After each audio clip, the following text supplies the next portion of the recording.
तेरे बता करे थे ना ये लोग लइका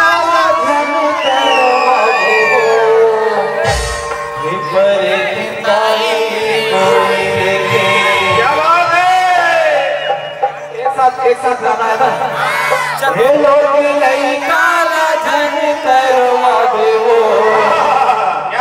ये लोग लइका धन करवावे हो ये बड़े दिखाई ये बड़े दिलाई कोई मोर लइका मन खेलावे हो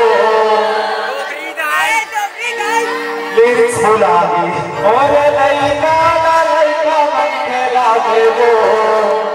ये बड़े दिलाई कोयल के कहा बने कोने परे तीन दाई हमार घर के कहा बनी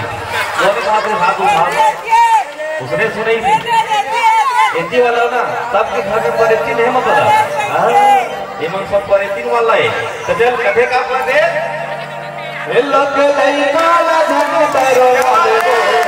ये लोग लइका धन दरो वाले